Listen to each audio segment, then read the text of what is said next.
Bonjour à tous et bienvenue sur 40 000 Wargamers, la chaîne de tous les Wargamers. Aujourd'hui on se retrouve pour une vidéo de l'œil de JB avec notre archidiacre qui va nous parler des publications Games Workshop et de sa vision.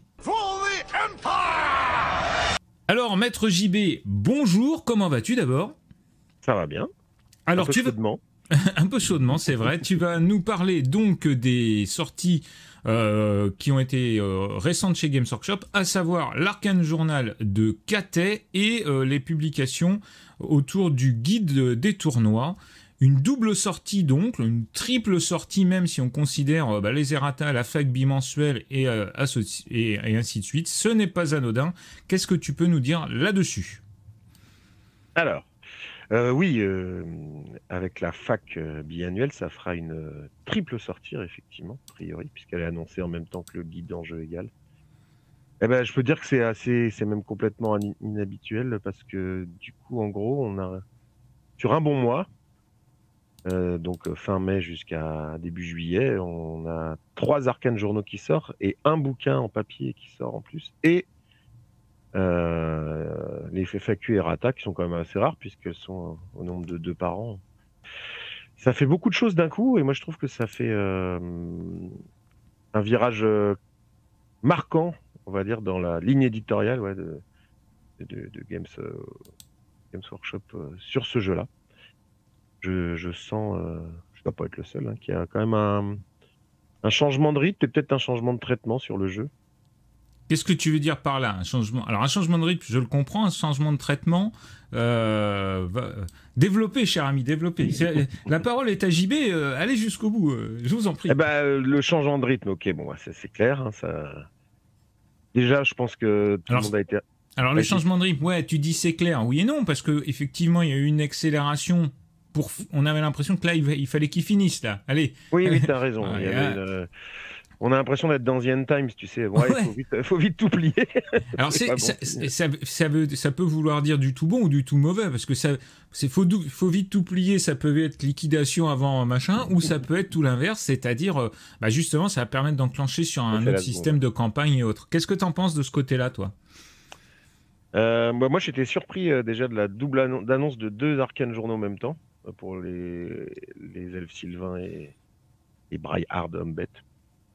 Je me suis dit, effectivement, comme toi, apparemment, ils veulent vite boucler tous les arcanes journaux des factions de Force Fantastique et Horde Sauvage, histoire de passer à autre chose.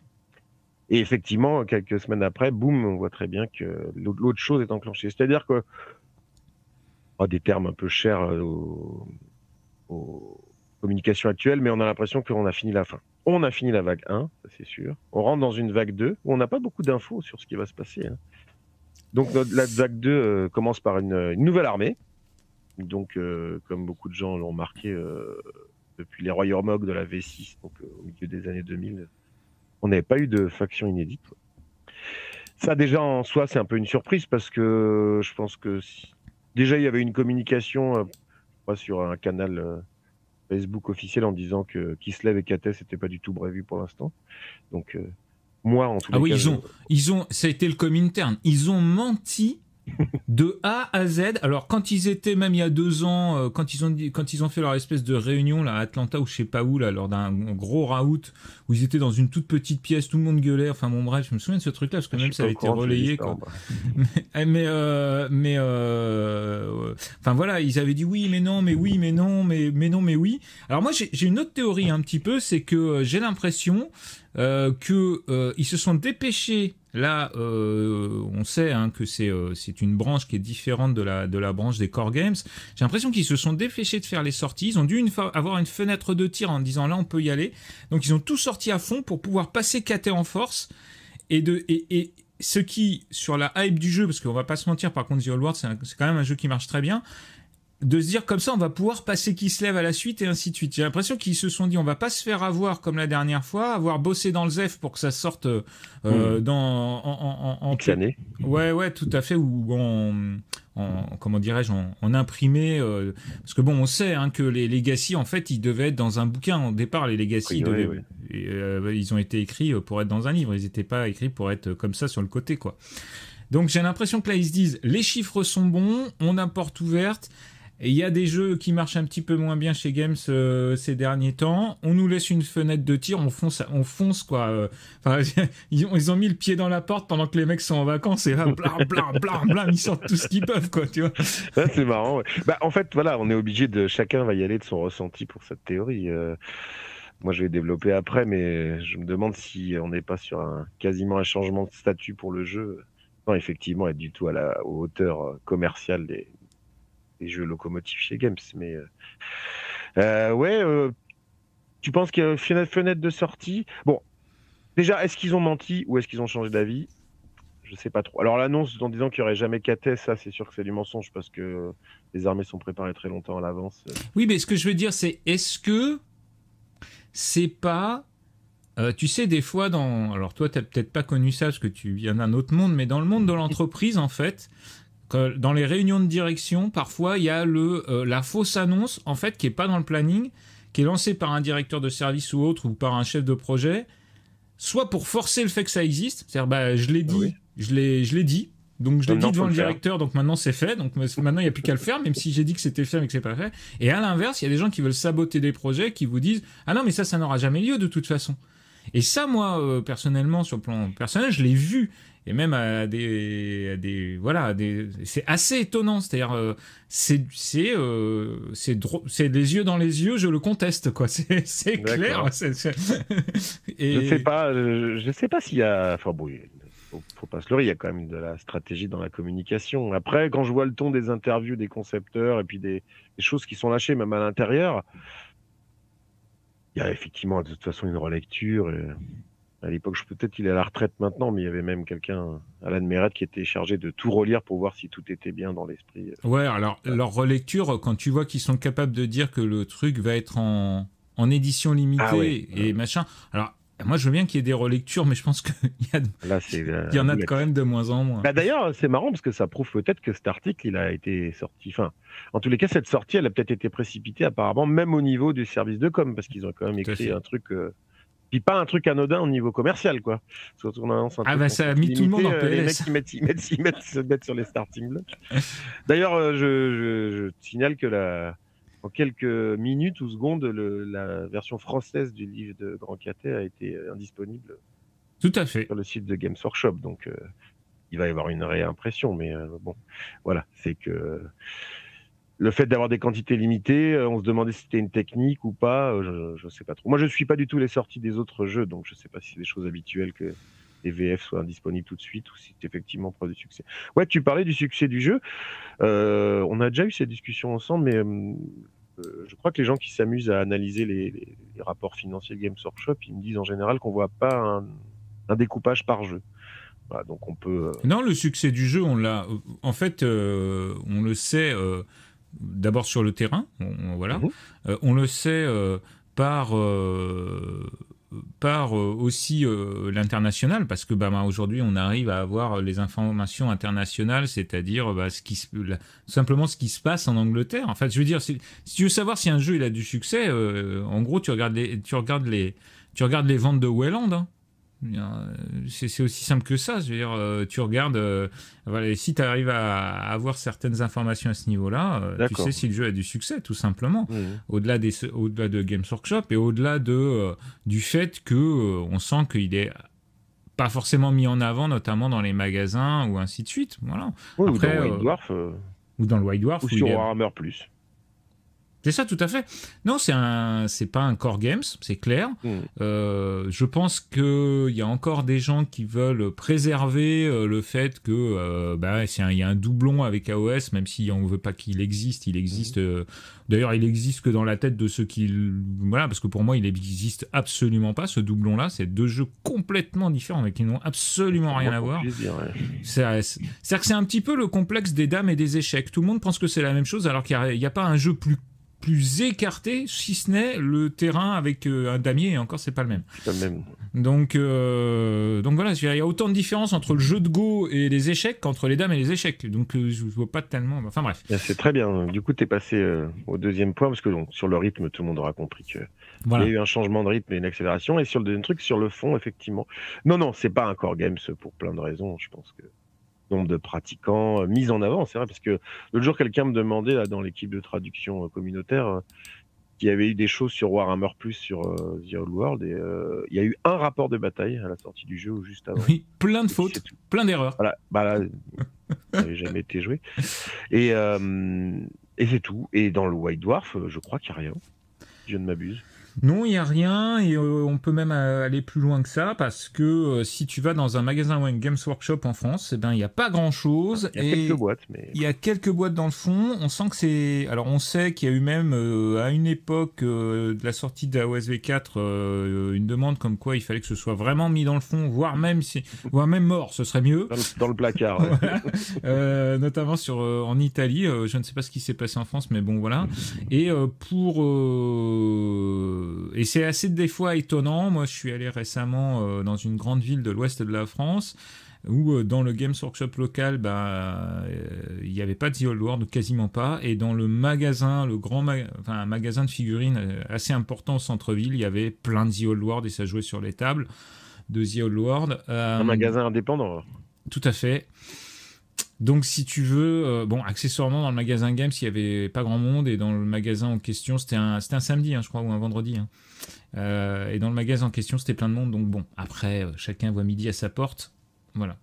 Moi, je suis pas dans le secret des dieux. Je suis personnellement étonné qu'il y ait toujours autant de magasins Games Workshop. Moi, je suis en Île-de-France, il y a des tout petits magasins qui sont encore ouverts. Donc, il y a une raison. Ils ne sont pas là juste par humanisme. Voilà, donc en tous les cas... Mais là, on est sur un autre sujet. Mais bon, après tout, on en revient, on colle pas si loin à cette... Oui, Core Games. Est-ce qu'il y a un changement de statut? On va pas dire que ça rentre dans le Core Games, mais moi, je ressens une différence dans le traitement du jeu. Voilà, on est parti sur un jeu qui a été annoncé des années à l'avance. D'ailleurs, c'était un sujet de raillerie par des gens en disant mais c'est pas possible, votre truc, ça sortira jamais. Et puis, au début, tout est sorti d'un coup, puis après, il s'est rien passé pendant longtemps, à part quelques errata et FAQ. Et puis, on a eu les livres qui sont accélérés, jusqu'à en sortir les 2 derniers en même temps, comme tu dis. On a dit bon, ça y est, ça c'est fait. Passons à autre chose. Mais au lieu de passer à autre chose 3-4 mois après, comme on pourrait s'y attendre, on est passé à autre chose 1 mois après ou 3 semaines après, quoi. Oui, tout à fait. Voilà. Donc, et puis pas rien, donc 2 livres qui sortent, qui sont pas des arcanes journaux. Enfin, il y en a un qui est un arcane journal mais très particulier, et l'autre qui est pas un arcane journal. Donc il y a le virage, il a eu lieu déjà, je pense, avec la sortie du livre sur le jeu égal. Alors, quelle est ton impression en termes de lecture, toi qui es un vétéran, par rapport justement à l'Arcane Journal de l'armée du Grand Caté, qui en définitive s'appelle Arcane Journal, mais est un livre d'armée à part entière. Ouais, une extension de Force Fantastique en fait. Oui, on peut dire ça comme ça. C'est oui. gentil, puis d'ailleurs ils peuvent être alliés avec toutes les armées des Forces Fantastiques, quasiment, et puis vice versa. Je crois qu'il y a juste les nains où il y a une exception. Je sais plus. Bon, bref. Mon impression. Je vais parler de ma personnelle après. Je vais d'abord parler de celle du ressenti qu'il y a autour de ce que j'ai pu voir. Eh ben, moi, je trouve que. Et la différence, elle est énorme avec les 2 arcanes journaux, et même les arcanes journaux principaux, mais je trouve que. Depuis celui de l'Empire, j'avais jamais vu autant de gens dire oh, voilà, cette unité, j'ai trop envie de la voir, ou trop envie de la peindre, ou trop envie de la jouer. Un mélange figurine, règles attrayantes. Tout ça avec, bien sûr, sans du tout le recul de la pratique. Mais ça, c'est très important parce que je pense qu'au niveau, justement, impression que donne le bouquin, la première impression, elle est vraiment importante. Et là, moi, je trouve que celui-là, il a l'air de beaucoup plus séduire et les joueurs et les gens branchés figurines. Il y avait comme un gros reproche à The Old World, c'est que les gammes étaient anciennes, à quelques exceptions près. Là, on a toute une armée toute nouvelle, qui risque d'ailleurs de faire venir des gens qui ne voulaient pas se mettre à ce jeu-là à cause de l'âge des figurines. Absolument. Donc là, on a un arcane journal qui, je trouve, séduit beaucoup les gens. Voilà. Beaucoup. Donc peut-être a priori bien joué, en tous les cas pour la première vague d'achat. Je pense que ça va être quelque chose qui va bien se vendre. Oui, alors pour ce qui est, là encore, alors ça n'a pas été des ruptures de stock massives, on n'est pas sur du Warhammer 40 000, choses comme ça, mais alors, j'ai fait un petit test, moi, dans mon chat en live, 90 personnes qui avaient répondu au sondage. Sondage, est-ce que vous allez vous y mettre, cater oui ou non, acheter des figurines ou pas 50% des joueurs, 50% pile, donc 45 personnes sur 90 ont dit oui, moi j'achète. C'est quand même beaucoup. D'autant plus que Games Workshop a gardé une maîtrise des prix, c'est-à-dire que le bataillon vaut le même prix que ce soit un bataillon d'orques, donc avec des anciennes figurines, ou que ce soit le bataillon Katé, c'est le même prix. Les figurines de grande taille font le prix des figurines de grande taille maintenant chez Games Workshop, c'est-à-dire plus d'une centaine d'euros. Mais globalement, on est toujours sur des prix. Alors il y en a qui disent ça fait encore plus de 300 ou 400 euros pour avoir une armée complète. Mais ça a toujours été ce prix-là chez Games Workshop de toute façon. Ça n'a jamais été pas cher les armées. Bien sûr, qu'elles étaient en métal à une époque, en plastique ou encore au coût de l'inflation, on pourrait même dire que The Old World, personnellement, je trouve que ça a plutôt moins augmenté que le reste. Oui, et surtout à la sortie du jeu, les boîtes 3D tombes et bretonniers, elles étaient carrément intéressantes. Absolument. On a en plus des figurines qui sont vraiment d'une très haute qualité, avec du plastique de très haute qualité, des impressions magnifiques. Sur le plan personnel, moi je suis pas un grand fan de tout ce qui est sino japonais, machin truc, mais pourtant j'ai trouvé que c'était chouette quand même. Je pense que en plus de ça, ça a été dit par Games Workshop, ils sont et c'est assez rare qu'ils avouent ce genre de choses. Ils ont vraiment travaillé sur l'aspect d'une nouvelle communauté potentielle, à savoir le marché chinois, le marché japonais, sachant que Games Workshop est quand même déjà implanté au Japon depuis très longtemps, avec même des sorties exclusives des fois pour les Japonais. Absolument. Là on est très clairement dans le côté plus Grande Muraille et ainsi de suite, mais ils attaquent ce marché-là. C'est assez amusant qu'ils l'attaquent avec The Old World. En même temps, c'est moins risqué, je pense, en termes de... C'est moins risqué pour ce qui est des dérapages culturels sans l'avoir fait exprès. D'ailleurs, c'est très bien expliqué dans les interviews. Dans les interviews, c'est très intéressant. On fait très attention à... Pareil, de l'autre côté, de ne pas aussi montrer une image trop occidentale de la Chine, quoi. Tout à fait. Donc, écoute, pour l'instant, certes, ça a l'air fort sur le papier. Maintenant, c'est la table, comme d'habitude, à The Old World qui décidera. Les figurines sont magnifiques. C'est une réussite. Enfin, c'est presque un sans faute. Maintenant, effectivement, attention à ce que ça veut dire. C'est-à-dire est-ce qu'on va partir sur les travers que peuvent avoir Games Workshop, le pay to win, ce genre de choses? Quel est ton sentiment par rapport à ça? Alors, je te réponds juste avant de rebondir sur 2-3 trucs que tu as dit. En fait, le fait que cette sortie, elle est générée, par exemple, le sondage. Moi, j'ai vu un sondage le même que le tien sur un gros club là où le chiffre était très bas. Parce que j'ai vu pas mal de gens dans les premières rumeurs, même à montrant des figurines, ouais, c'est bien et tout ça, mais bon, c'est encore une armée humaine. Puis moi, j'attendais qu'ils se lèvent, et puis patati, et puis patata, et puis patata. Et je trouve qu'au fur et à mesure, notamment des articles Warhammer Community et puis des fuites, jusqu'à en arriver où, avant la sortie du livre, on a toutes les règles disponibles, on va dire, indirectement. Il y a une tendance... la réticence initiale, je trouve qu'elle s'est beaucoup amoindrie.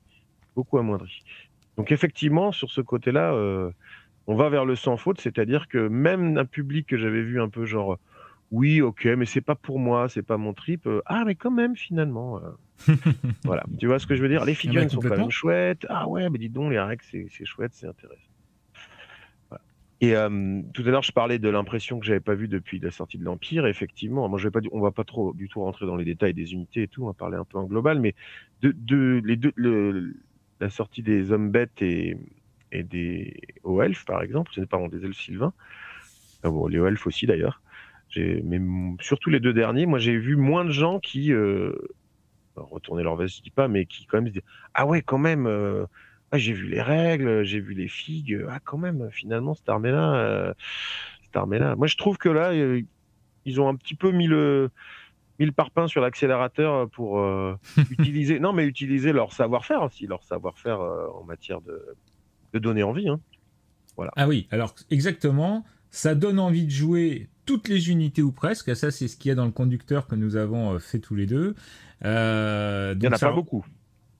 Mais bah, en fait, ça c'est amusant parce que j'ai fait le rapport avec notamment l'armée Ogre ou certaines autres armées.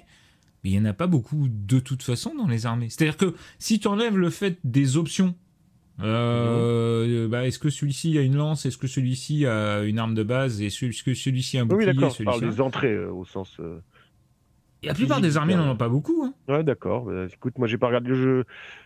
Ah, quand même, je trouve que instinctivement... Ou alors, c'est bien parce que depuis le début, on est dans une impression. En tous les cas, ça donne l'impression qu'il n'y en a pas beaucoup.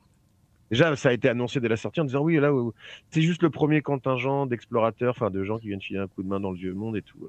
Bon là, tu en as parlé dans les Vioques, mais il y a une petite phrase qui a été lâchée dans le dernier article qui est sorti quand on enregistre en disant qu'il n'y aurait pas de nouvelles unités révélées dans le deuxième Arcane Journal. On en parlera peut-être plus tard. Mais pour ce qui est notre sujet actuel maintenant tout de suite, c'est que il donne une impression, c'est bien de parler d'impression, en disant ok, là on a la première partie de l'armée, la suite va arriver. Tout le monde dit bah ils sont où les mecs qui tirent? Alors moi j'ai pas du tout joué aux jeux vidéo, mais les gens qui jouent aux jeux vidéo, j'ai cru comprendre qu'il y a d'autres unités disponibles dans Total War. Donc voilà, ça donne l'impression. Déjà il y a ça, c'est pas mal, hein, il y a de quoi s'amuser, hein, parce qu'on est sur, contrairement à ce qu'on disait, on n'est pas sur. Pour moi j'ai plus une impression d'une armée d'elfes que d'une armée d'empire. Du vieux monde, c'est-à-dire qu'on est sur des unités d'élite qui sont plein de choses, qui sont quand même chères, qui ont de la gueule même physiquement. En plus de ça, moi là où je trouve ça bien, c'est qu'il y a un nouveau moteur. C'est enfin une nouvelle possibilité de jeu que n'a que KT. Il y a un truc qui a été inventé pour eux, alors qui a été inventé 100 ans, c'est-à-dire le fait de pouvoir faire un repli en bon ordre quand on a gagné un combat. Et ça c'est génial parce que ça donne ça donne une culture, ça donne une saveur, ça donne une identité à l'armée. Alors certains vont dire oui mais ça déséquilibre le jeu, mais non on s'en fout parce que justement c'est ça qu'on veut. On veut des règles d'impétuosité, on veut des règles de les mecs qui se bagarrent entre eux, enfin bref. Et cette règle-là, en plus de ça, on imagine complètement le côté justement grande muraille. C'est-à-dire, on donne le coup et on recule parce que le but n'est pas d'être justement c'est pas une armée. Voilà, le but, c'est pas d'envahir les autres. C'est pas voilà, il y a pas de côté belliqueux ou belligérant. Voilà. Et j'ai trouvé cette règle, mais d'une finesse par rapport. Justement à l'idée un petit peu puis il y a ce côté un petit peu Shaolin, Jedi, tout ce que tu veux là, on ne fait que se défendre, voilà. Ouais, mais en plus elle a la finesse de rajouter une surcouche mais en utilisant une règle qui existe déjà, donc ça c'est quand même chouette. C'est clair. Ce qui est pas, on en parlera sûrement peut-être plus tard là, tout à l'heure, mais c'est pas le cas de toutes les surcouches que propose Games Workshop sur ce jeu, qui moi m'inquiète un peu, mais bon. Justement, est-ce que tu veux en parler maintenant ou alors allons-y. Oui,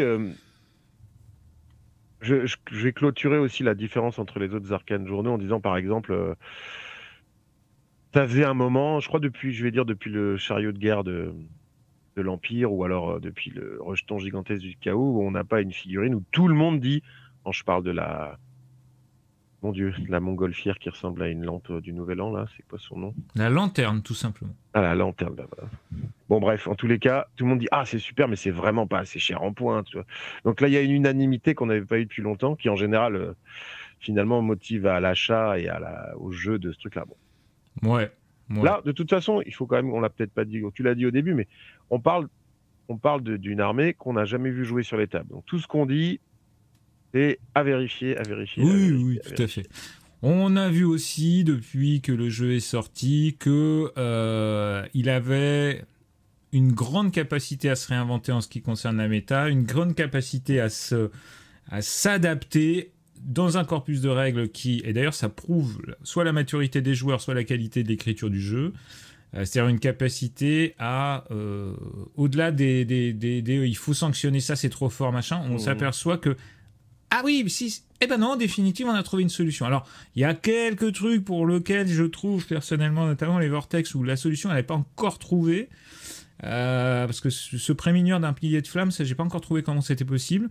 Attendons les ratas. Et voilà. Ouais, là pour le coup c'est un petit peu le contre-exemple, mais par contre on a vu que tout ce qu'on disait être très fort en théorie Hammer au définitive sur la table, ou même qui a été fort sur table au début du jeu. Oui, bien sûr. Donc voilà, c'est intéressant. Et ben c'est parfait parce que ça va permettre de répondre à ta deuxième question et de faire une belle transition bien fluide. Il y a une première année du jeu où effectivement, de toute façon, déjà, il faut apprendre les mécaniques, ça se met en place. Là, moi, je trouve qu'on était arrivé, et d'ailleurs, c'est très joli l'article qui a annoncé le guide du jeu en Galles, qui commençait par « Après 18 mois de jeu, virgule ». Là, on risquait d'être arrivé à un espèce de statu quo, où moi, je pensais que il y aurait eu encore un peu un changement de méta. Moi, je m'attendais à un retour de l'infanterie, donc là, il va être encore plus motivé pour résister à certaines armées qui tirent très très fort, qui elles-mêmes avaient été faites pour les gens qui jouaient que de l'élite, bref. Mais là, moi, je m'attendais quand même à moins de révolutions, de changements de jeu, des trucs qui allaient marcher tout le temps, quoi. Et boum, justement, là, ils sortent le bouquin du en jeu égal, qui va quand même à lui-même obliger les gens qui s'étaient installés dans un certain confort en disant, bon, bah voilà, cette armée-là, alors, ce qui est très bien d'ailleurs quand les gens peignent, hein, mais bon, pour ce qui est des gens qui aiment que jouer, ou alors pour ce qui est d'une compagnie qui aime bien vendre des figurines, c'est pas mal de renouveler le jeu et de pas compter que sur lui-même pour se renouveler. Est-ce que tu me suis? Oui, je te suis. Alors, un peu dans le brouillard, mais je te suis, c'est sûr. Ce que je veux, là où je veux en venir, c'est que oui, les qualités du jeu que tu mettais en avant, moi je pense qu'elles auraient décéléré le fait de se renouveler tout seul et tout. Donc peut-être que c'est pas plus mal. Tu veux dire que cette reprise en main du milieu compétitif de la part de la marque n'est pas anodin? Bon, il tombe à point nommé. Enfin, pas pour moi parce que je suis toujours inquiet sur la maîtrise des règles des gens, mais j'ai l'impression d'être un peu le seul, donc c'est pas très grave. Donc c'est justement sur ces surcouches, ça va rajouter beaucoup de surcouches. Ouais. Moi, quand je vois que les joueurs, ils ont beaucoup de mal à jouer les terrains spéciaux, alors que ça fait plusieurs mois que beaucoup s'accordent à les jouer, bon là, on va rajouter plein de scénarios, plein d'objectifs secondaires. On verra comment ça va. Après, pour les terrains spéciaux, pour le coup, pour aller dans le sens, à la fois dans ton sens et te contredire un petit peu, c'est que, en fait, ils ont créé une simplification des terrains spéciaux. Mais pour le coup, elle est bien, mais je trouve qu'elle est réductrice pour le coup. Mais elle est intéressante. Pour une fois, je vais pouvoir ressortir ma ligne directrice sur les tables. Ça rentre pas, les terrains spéciaux. Ça rentre pas et je comprends. Parce que encore là, j'étais en tournoi hier ou avant-hier et quand j'ai dit à un joueur qui avait l'habitude de jouer, je lui ai dit, ah bah non, la tour, ça fait pas comme un obstacle défendu, c'est que la ruine. Il me dit, ah bon, en fait, c'est vrai que c'est quand même... voilà. C'était compliqué d'avoir pourtant que 4 types de terrains spéciaux et encore 2 qui se contrôlent par proximité et 2 par occupation. Mais ça rentrait pas. Non, ça rentrait pas. Et, je pense que ça rentrait pas. Ah, quand tu dis ça rentrait pas, tu dis ça rentrait pas dans l'esprit des joueurs. Parce que je sais que tu disais ça rentrait pas sur la table. Non, ça rentre pas dans l'esprit des joueurs. Évidemment, il y a plein de gens qui les jouent juste comme un infranchissable. Ça, je peux comprendre pour essayer de se concentrer sur son armée à la bataille. C'est un peu le même truc que les scénarios, on va beaucoup en parler. Mais même ceux qui essayent de le jouer, à chaque fois, ah oui, mais c'est vrai qu'il y a ça. Ah oui, c'est vrai. En fait, pourtant, il y a que 2-3 règles par truc. Mais donc moi, on verra comment ça va être joué, hein, l'unification des terrains spéciaux. Mais moi, je trouve que c'est plutôt empiriquement, c'est bienvenu parce que les 4 types de terrains spéciaux. Puis en plus, dans la rédaction des règles, il y avait des règles qui étaient communes à tous les décors spéciaux au début par occupation et par proximité. Et ensuite, il y avait les règles type. Au-delà de ça, je pense que dans un match de play, c'est-à-dire l'idée d'équilibrer un petit poil le jeu, il est certain que certains terrains spéciaux avantageaient certaines armées et n'en avantageaient pas d'autres. Donc déjà, c'était inégal. Et puis, il faut pas oublier que la pierre des hardes est sortie pour les zombettes, c'est-à-dire que c'est quand même une logique de terrains spéciaux par armée. Et ça, c'est pas rien. C'est une logique qu'on a connue dans AOS notamment, et qui est plutôt une bonne logique. Franchement, c'est cool. Historiquement, et avec les elfes sylvains qui avaient cette possibilité-là, on peut supposer que dans le même esprit, peut-être à un moment, les hommes lézards notamment puissent avoir soit des marais, soit des bassins de frais, enfin des choses comme ça. Après tout, c'est pourquoi pas. Alors sans que on fasse popper des trucs partout sans arrêt sur toutes les tables, mais je trouve que c'est intéressant. Ouais, on clôturera peut-être un peu sur l'avenir que peut donner le jeu, parce que ça pourra ça pourra nous permettre des legacy, et puis aussi de justement cette impression de tiens, mais il y a des choses qui viennent quand même de peut-être un peu de AOS ou peut-être d'autres jeux. Ouais. Et là, pour revenir sur le guide du jeu égal, oui, d'accord. Alors la simplification des décors spéciaux, c'est un peu l'exception. Sinon, le guide il remplace beaucoup de choses et puis il remet un petit peu de couches. Mais voilà, il arrive à un moment où moi, personnellement, je pense que...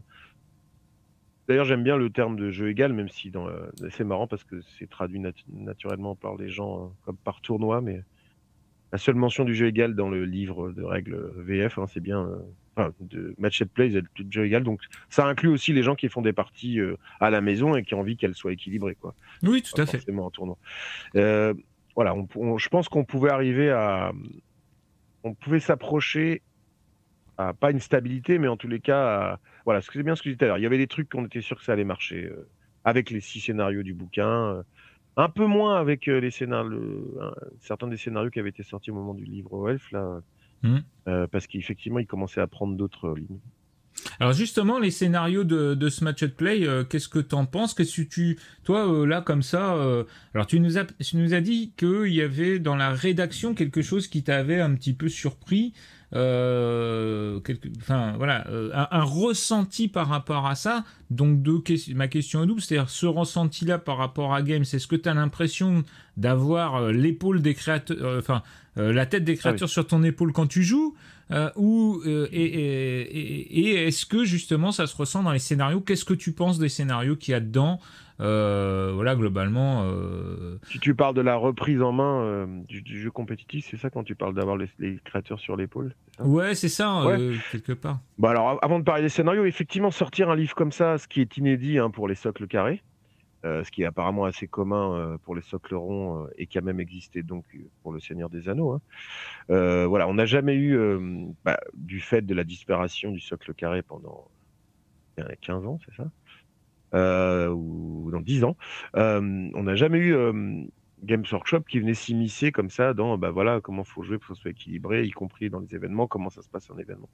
Donc pour un joueur comme moi, socle carré, c'est quelque chose de tout à fait inédit. Pour les habitués de la marque, non. Et par contre, quel effet ça va avoir, à mon avis, tempéré par une communauté qui a quand même une certaine résistance aux lignes directives de Games Workshop, les armées Legacy sont un bon exemple. Il va y avoir peut-être moins de règlements qui vont partir dans tous les sens en fonction de chaque lieu où on va. Alors il y a un bon et un mauvais côté. Le bon côté, c'est qu'effectivement, en plus, il y a une grosse habitude des joueurs qui vont au tournoi de pas trop lire les règlements et puis d'apprendre le jour J. Ah bah merde, ça marche comme ça, mais d'habitude ça marche pas comme ça. Donc d'unifier, c'est pas mal. Ça permet aussi d'un point de vue de peintre en se disant je vais pas repeindre mon armée. Il y avait eu un article assez amusant là-dessus sur Bell of Lost Soul où il disait en fait avec toutes les compositions qui partent dans tous les sens en fonction des tournois, croyez pas que vous allez pouvoir, enfin si vous cherchez à gagner, vous allez jamais pouvoir jouer 2 fois de suite la même armée. Donc voilà, on fait la transition entre le bon et le mauvais côté. Donc ça peut être un bon côté de stabiliser, mais un mauvais côté aussi d'installer les gens dans une routine. D'ailleurs, le livre, il est écrit comme ça, et ça par contre, c'est un peu une surprise. Enfin, moi, j'espérais, secrètement, peut-être, ou alors j'en ai parlé à quelques personnes, j'espérais que ça soit une boîte à outils. Oui, on en avait même parlé ensemble en off. Et c'est bien une boîte à outils, c'est-à-dire qu'il nous propose des choses, et à nous, joueurs ou organisateurs d'événements, ou joueurs, je veux dire, dans son coin, mais qui cherchent une partie équilibrée, à nous de prendre ce qui nous paraît bien. D'accord, il n'y a jamais d'imposition, même ces pages. Faut que je relise bien les introductions. C'est toujours intéressant, les petites introductions des chapitres. Pardon. Mais même ces pages qui remplacent les points, la façon de compter les points et tout ça, j'ai pas l'impression que c'est pas marqué ceci annule et remplace le livre de règles, maintenant il faut jouer comme ça. Donc j'ai l'impression qu'on nous propose une boîte à outils de trucs et à nous d'aller chercher ce qui qui nous Oui, plaît. oui, Donc, tout à fait. On peut pas, de toute façon. il conserve la diversité, je pense. Oui, oui, oui, on peut pas on peut pas dire vous avez un. Pardon. Je vous en prie. On peut pas de toute façon faire un guide du jeu égal entre guillemets et en même temps dire que ça va être un guide du jeu imposé à tout le monde. Enfin, ça marche pas comme logique. C'est vraiment. Alors moi le match play guide, effectivement, gros, comme j'ai joué à 40 000, beaucoup plus. Voilà, c'est quelque chose qui me ça me surprend pas. Il y a rien de surprenant là-dedans. C'est voilà. Non, il faut le prendre pour ce qu'il est. Effectivement. Un espèce de code, un espèce de gentleman agreement aussi, la capacité d'unifier le jeu, notamment entre les différentes associations, et donc voilà, il faut le prendre comme ça. Après, j'ai pas moi personnellement ressenti à sa lecture, en tout cas à sa découverte, parce que je l'ai pas lu en entier, mais à sa découverte, je n'ai pas eu l'impression de prendre une inflexion de la part de l'éditeur qui me forcerait à jouer comme l'éditeur le voudrait en dehors de ce que moi je veux faire. Et on peut même prendre l'exemple du match play 2v2 avec les 3 scénarios pour vous dire que dans ce qu'on organisera nous, en fait on sera pas forcé, on n'est pas vraiment impacté parce que justement vous pouvez faire comme ça mais vous n'êtes pas vraiment obligé. Et en plus de ça, c'est pas suffisamment restrictif par rapport à nous, les restrictions qu'on met en place dans nos tournois, qui sont les restrictions presque du livre de règles, d'ailleurs, soit dit en passant. Il est presque moins restrictif que si on applique stricto sensu le livre de règles pour ce qui est du 2v2 et des scénarios du 2v2 qu'il y a dans ce match at play. C'est d'ailleurs globalement une de ses faiblesses. Je pense que toute cette partie du multijoueur, mais historiquement chez Games, ça a toujours été la merde. Et là, ça a été écrit avec le cul et ça a été écrit vite fait pour dire en fait, Jean-Claude. On l'a fait. Voilà, on l'a fait, donc on a coché la case de. Voilà. Mais on sent que c'est vraiment pas aussi bien travaillé que d'autres choses qu'il y a dans ce Match Play Guide qui, notons-le, n'est pas sorti en français et a priori ne sortira pas en français. Donc on attend soit que la communauté le traduise, soit que Games Workshop nous le propose en PDF en français sur le site parce que. Ce serait quand même très étonnant de sortir quelque chose pour le jeu universel et de ne pas le sortir dans les langues, des pays dans lesquels le jeu est joué. Ce serait étonnant, ouais. Ce serait étonnant, la manière dont Games Workshop, justement, uniformise ça par les PDF sur Warhammer Community. Alors, j'ai pas répondu à ta question sur les scénarios. J'ai quelques trucs à dire. J'avais une petite question, mais du coup, dans le manuel du général AOS ou je sais pas le nom qu'il a dans 40K, est-ce qu'il y a pareil cette boîte à outils ou alors c'est un peu plus imposé, genre faut jouer tel scénario, faut faire ci, faut faire ça. Ça a évolué avec le temps, quand on prend la V7, la V8, la V9, je dirais V7, V8 surtout, tout ce qui était match play, c'était plutôt des bonnes pratiques et de toute façon tout le monde jouait, enfin beaucoup de gens jouaient comme ça. En fait le jeu égal quoi, tout simplement, on jouait en jeu égal et non pas en jeu narratif, on jouait en jeu égal. Voilà. Dans les versions antérieures, il y avait même règles de base, règles avancées. Donc vous pouvez jouer jeu égal, règle de base, jeu égal, règle avancée. Bon voilà, donc c'était vraiment des structures dans le bouquin et ainsi de suite. Donc là, dans ces anciennes versions-là, c'était vous pouvez prendre ou pas, c'est des modules quoi. D'accord. Là, en revanche, dans Warhammer 40 000 V10, avec la saisonnalité, je pense que c'est la même chose dans AOS. Quand ça sort, vous devez jouer comme ça. D'accord, ok. Enfin, si vous jouez en milieu de jeu égal ou en milieu compétitif, vous devez jouer comme ça. Bon. Du coup, on voit encore là une différence entre les core games et The Old World pour cette façon de diriger. C'est dont on parlait. Encore une différence, ouais. Est-ce qu'on est sur le chemin pour ressembler aux core games ou est-ce qu'on gardera toujours une spécificité? A priori, on garde toujours une spécificité, enfin, de nos jours. Alors, pour parler des scénarios, déjà un point très important, c'est que ils ont gardé la logique de tous les scénarios en point de victoire. Oui. Ça c'est assez primordial parce que c'est assumer un reproche qui a souvent été fait à Battle ou à World depuis que c'est sorti, c'est-à-dire un jeu principalement d'attrition, Ils sont même allés jusqu'à enlever le seul scénario en victoire automatique qui était le seuil de déroute, en proposant là, ils proposent toujours un arrêt de bataille au seuil de déroute, mais de toute façon, le seuil de déroute, ça a été transformé en point de victoire. Donc on reste un peu sur la tradition du wargame au sens, voilà, il faut quand même tuer des trucs et récupérer des points. C'est pas juste le but, c'est pas juste d'aller chercher un objet magique dans un décor comme on pourrait faire en jeu complètement narratif et qui fait comme on a gagné la partie. On reste quand même sur un jeu où toute l'armée a une importance comme toute l'armée en face. Moi, je trouve que ça aurait pu être très différent. Ils auraient pu nous proposer plein de conditions de victoire différentes et nous proposer plusieurs scénarios sans point de victoire, mais là, plus que dans le livre des règles, où dans le livre des règles, il n'y a que le scénario, le seuil de déroute, où il n'y a quasiment pas d'utilisation de point de victoire. Là, on n'est que sur du point de victoire partout. Oui. On voit aussi qu'il y a de la réécriture de scénario du livre de base, ce qui était pour moi pas du tout attendu. Enfin, moi, je pensais qu'ils allaient nous proposer de nouveaux scénarios, mais là, on a une réécriture de la bataille rangée, voilà, par exemple, ou même de la bataille du col, celle qui se passait dans le sens de la longueur, où ils ont remis dans le sens de la largeur. Oui, mais là encore, moi, je trouve que c'est une réécriture, mais ça rend pas l'autre obsolète. Ah oui, tout à fait. Par contre, c'est vraiment, il faut garder ça en... On disait tout à l'heure sur le fait qu'on est dans une boîte à outils, il n'y a pas d'annuler remplace. C'est un autre scénario. On voit bien que c'est c'est une amélioration du scénario du livre de base, et encore pour qui veut bien la trouver. Une variation, moi, je dirais. Voilà. Moi, je pense que ça va être pris comme une amélioration, hein, en tous les cas. Mais bon, bref, en tous les cas, c'est pas présenté comme. T'as raison. Donc, voilà, en tous les cas, des reprises de scénarios des livres de base, ça, c'est aussi un truc à noter parce que c'était pas gagné d'avance. Ils auraient pu nous faire que des nouveaux scénarios. Voilà.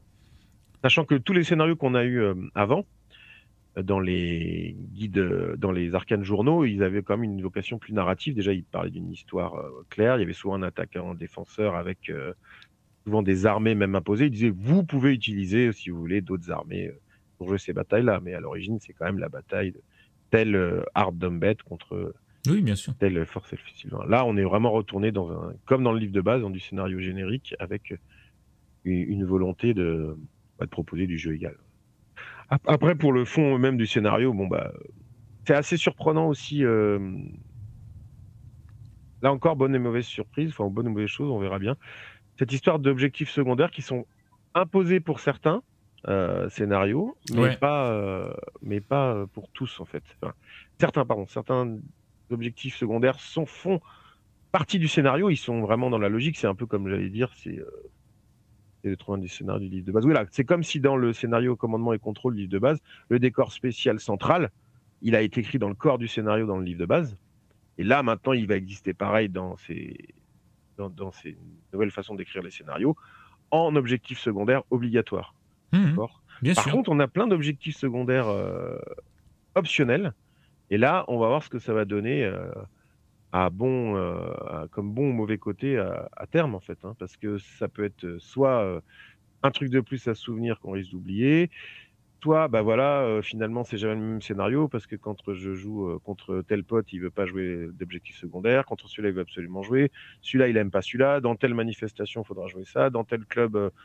ils disent, nous, on attend d'avoir fait les petits pions ou les petites charrettes pour jouer tel objectif. Ah, mais ça, c'est génial, les histoires des petites charrettes. On voit déjà que, en plus, c'est bien parce que là, ils ont dit, il faut que ça fasse telle taille. Donc, comme ça, voilà.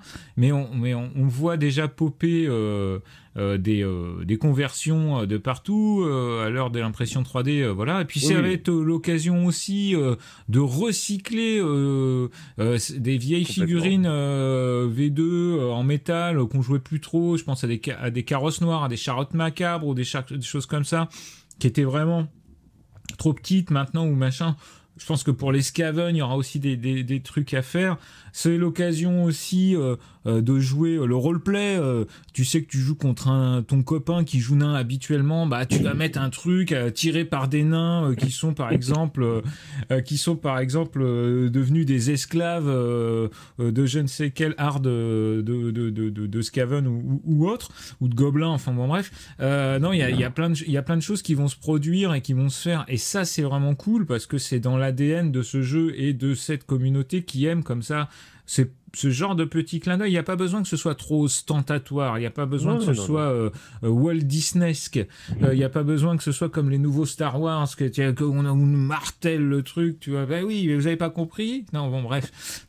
Non, là... ça, à Battle, ça, à l'époque où il y avait des manifestations où il y avait ce genre d'objectifs, et je suis sûr que c'est pareil à 40 000 et à OS quand il y a des objectifs à faire soi-même. Bon là, maintenant, là, quand je vois les tables de jeu, c'est souvent des gros ronds néoprène ou transparents. Je trouve ça beaucoup moins esthétique. Mais moi, en tous les cas, de ce que je connais à l'époque de Battle, ça faisait partie intégrante de l'armée. Genre, j'amène l'armée dans tel tournoi où il y a des objectifs. Bah, les modélistes, tu peux être sûr qu'ils s'étaient fait leur pion objectif et là ils avaient justement trippé complètement. Alors attention pour les gens qui n'ont pas vu par exemple les différentes choses qui ont été faites sur ce Match at Play. Alors bien sûr on ne peut pas, parce qu'il n'est pas sorti, on ne peut pas vous mettre les choses à l'écran, c'est des choses qui sont piratées, donc on ne peut pas les mettre, ce serait complètement... d'abord pas correct vis-à-vis de la maison mère et puis pas correct vis-à-vis des gens qui vendent ce produit-là.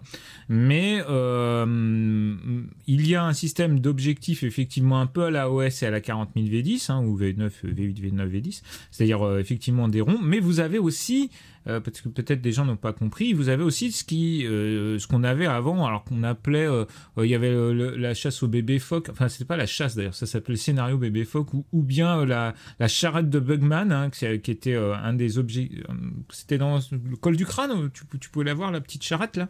Ouais, le chariot des mineurs, ouais. C'est le chariot des mineurs ou la charrette de Bugman, donc il y avait un scénario où la charrette se baladait et machin. Là, ce sont des objectifs fixes que chacun pourra mettre, mais évidemment l'idée c'est de pouvoir mettre ce genre de choses, et on peut bien sûr complètement scénariser ça avec différentes choses, et l'intérêt c'est que là pour le coup c'est dans les règles, et vous pouvez les mettre dans vos règles de scénario ou bien ne pas les mettre, mais comme tu le disais juste avant, je reprends juste pour que ce soit clair pour tout le monde, il y a certains scénarios sur les 6 scénarios où c'est obligatoire de mettre ce genre de règles, c'est-à-dire soit les objectifs qui peuvent être de mémoire 3, 4, 1 ou 2, je sais plus combien, enfin bref, on va appeler les objectifs ronds centraux, quoi, on va dire, soit ces objectifs-là, donc avec les petites caravanes, d'ailleurs ils ont un nom, mais je les zappé le nom.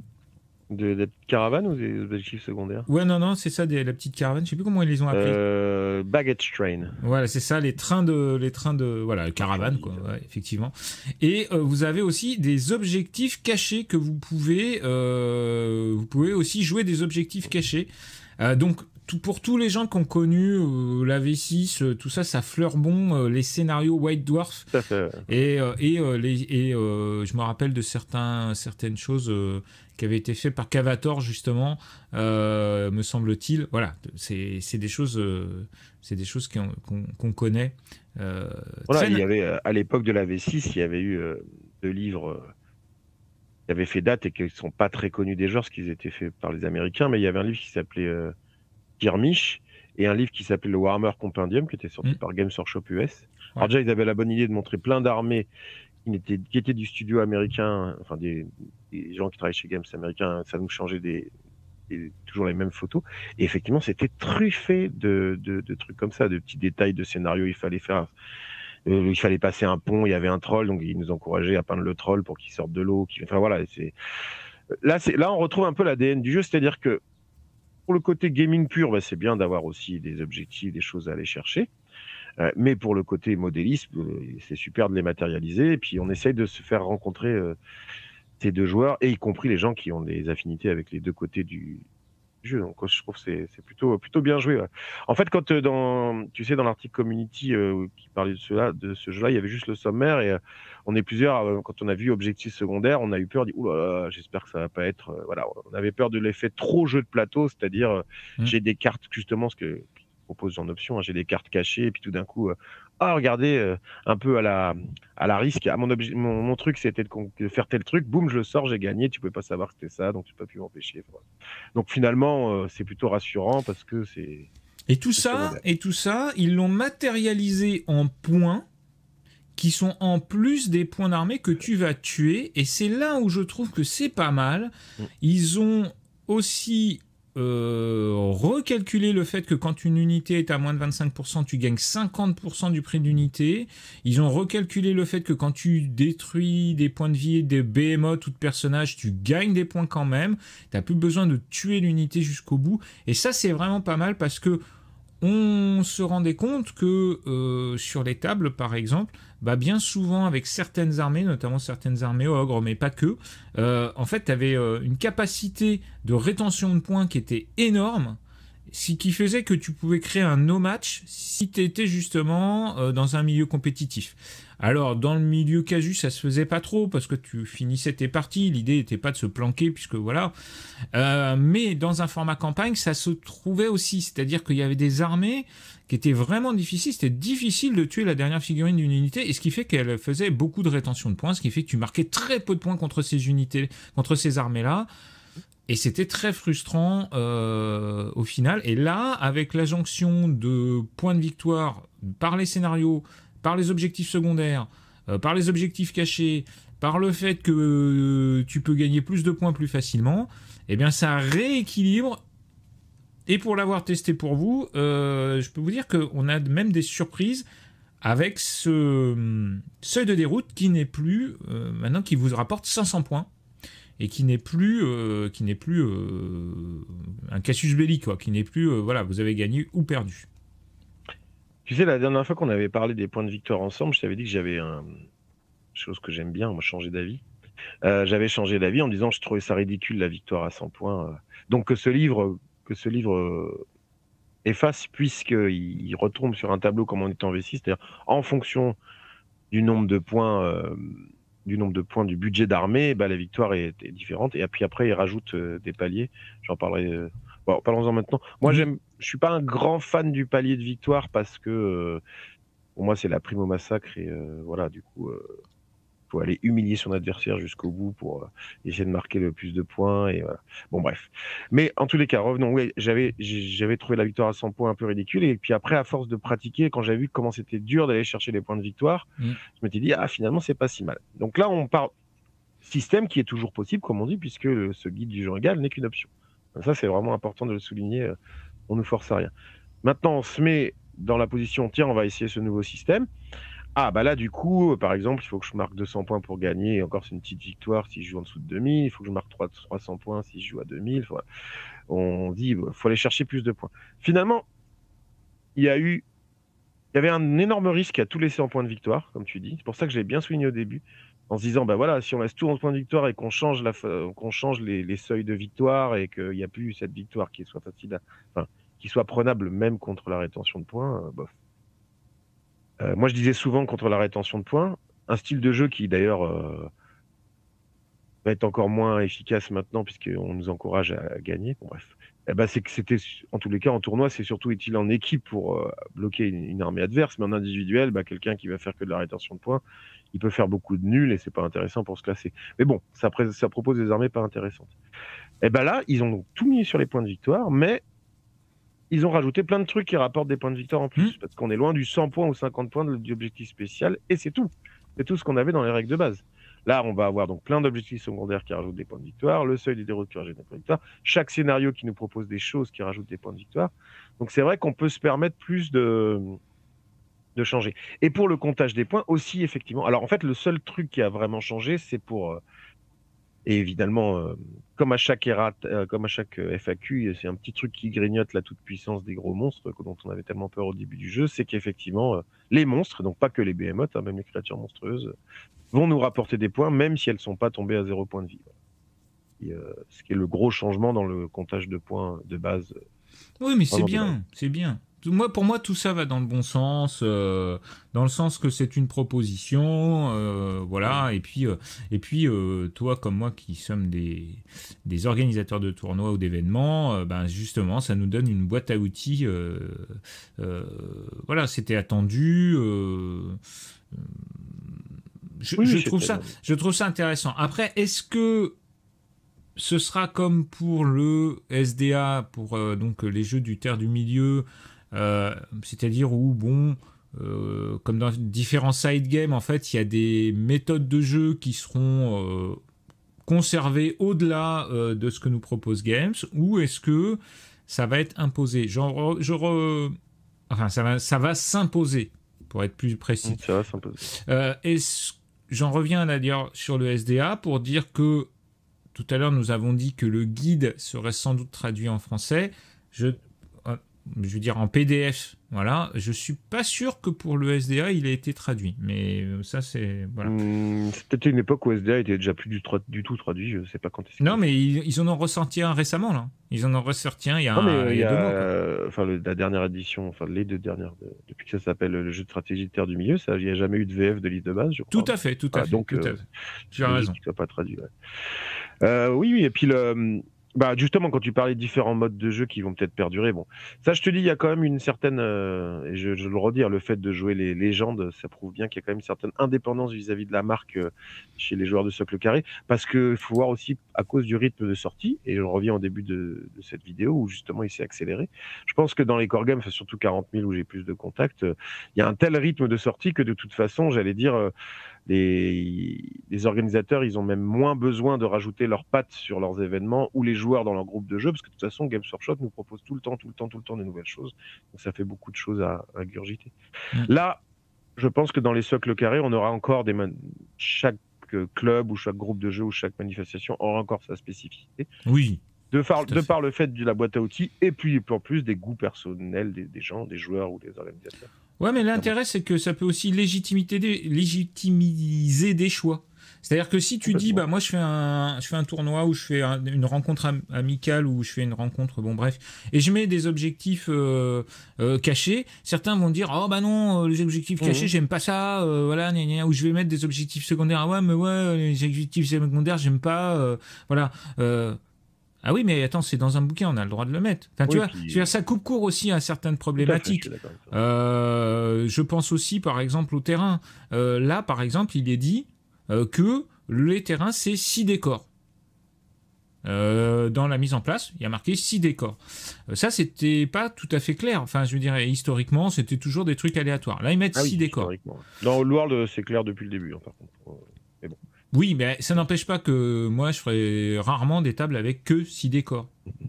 Voilà. Mais non, mais ce que tu dis, c'est vrai. Moi, le premier, je suis toujours très réticent à la règle maison parce que, en général, elles n'ont pas été testées. Enfin, moi, ça m'est arrivé de trouver des choses qui ont été... Là, on se dit que ça a dû être un peu testé. Et effectivement, ça légitimise. Et ça me permet d'arriver au point suivant où il nous propose... moi, j'attendais beaucoup Il nous propose 3 façons de composer les armées. Moi, c'est ce que j'attendais le plus de ce livre. D'ailleurs, je suis un peu déçu parce que j'aurais aimé quelque chose qui change un peu les pourcentages. Après réflexion, comme ils étaient indiqués dans chaque liste d'armées, dans chaque liste de composition, c'était un peu chaud à changer. Mais bon. J'aurais bien aimé, par exemple, un style de jeu où on dépasse pas les 25% de points de personnage, par exemple. Bon, c'est pas un choix qui a été fait, et notamment, de toute façon, quand j'ai vu la tronche du dragon de Cathay, je me suis dit, bon, bah voilà, de toute façon... les concepteurs continuent à garder leur volonté en disant ce jeu, on veut qu'il y ait des gros personnages qui sortent, on veut qu'ils aient une prédominance sur la table. Donc, moi, si ça avait été dit dans une interview, tu te souviens pas, les concepteurs... Si, non, mais j'entends bien, oui, je suis d'accord avec toi, mais enfin, je suis d'accord avec toi, mais... je te vois faire l'amour. Bref, en tous les cas... je suis d'accord avec toi, mais ouais, un dragon, ça m'a jamais posé un problème. Oui, bon, là, on verra, c'est un dragon magicien qui peut changer de forme. Oui, d'accord, très bien. On verra. En tous les cas... Il y a des solutions pour tous. C'est pas du tout mon propos, c'est que avec la sortie de ce dragon particulier, on voit que... Comme dans l'interview qu'ils avaient dit, ils disent nous on veut qu'il y ait des grosses pièces, qu'il y ait des gros personnages. Oui, bien sûr. Donc ça. D'autant plus que ça a été les parents pauvres de la V8 et de la V7. Même ça a toujours été, même en V6, enfin, c'était toujours dangereux de sortir un gros monstre. Et là du coup donc les 3 compositions, alors il y a le Open Battle, je crois qu'il s'appelle, en tous les cas de jouer comme dans les livres des règles. Ça c'est bien aussi que ça a été remis parce que justement ça va légitimer aussi les gens qui veulent continuer à jouer comme ils ont joué depuis la sortie du jeu. Moi, je trouve que c'est important parce que on va pas leur dire ah mais vous jouez encore comme ça, mais c'est complètement has-been. Non, c'est une des 3 façons de jouer. D'accord. Non, mais c'est vrai. Après, la deuxième façon, c'est donc ce fameux.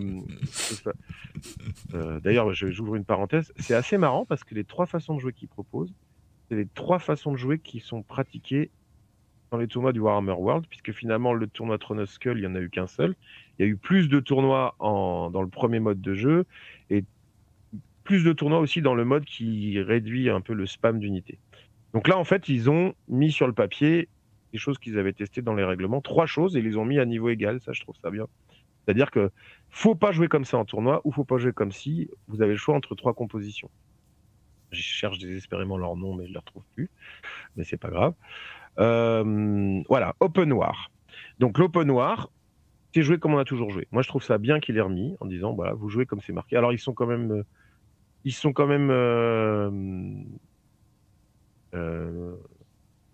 reprécisé que Mercenaires et Alliés étaient bien dans le jeu, enfin bien dans ce style de jeu, donc ça c'est bien. On verra qu'après c'est ça. Ensuite, le deuxième type de jeu, donc c'est ce qui reprenait le règlement de leur tournoi qu'ils avaient fait en février, la Throne of Skull, avec quelques petites subtiles différences qui n'ont peut-être pas été vues par tout le monde. Alors déjà, ils disent, en fait, c'est le règlement, enfin les restrictions du Throne of Skull avec, effectivement, comme tu dis, on va limiter aussi à 25% du budget de l'armée une unité. D'accord. C'est pas rien. Ça, c'est pas anodin. Voilà, ça, c'est vraiment pas rien. Voilà, ça évite les énormes unités qui sont très avantageuses, qui servaient beaucoup justement pour retenir des points. Bien que, je sais pas si j'étais assez clair, mais à mon avis, avec les nouveaux systèmes de scénario, les armées à retention de points, elles sont de fait moins intéressantes, puisqu'il y a d'autres façons de marquer des poinins qu'en tuant des figurines ennemies. Tout à fait, tout à fait. Mais bon, on rajoute une petite surcouche en disant, puis voilà, jouer des énormes unités à plus de 500 points, si on joue à 2000 qui tirent empoisonnés, voilà, ça va peut-être plus possible quand on joue dans ce jeu grand mêlée. Ouais. Et l'autre petite différence qui est subtile, c'est que du coup, les alliés, ils sont à la discrétion des organisateurs. Donc je trouve que c'est un peu dommage parce que ça décrédibilise un peu les alliés pour les gens qui jouent dans ce mode-là, mais bon, voilà. Donc les deux, voilà, c'est le Throne of Skull avec...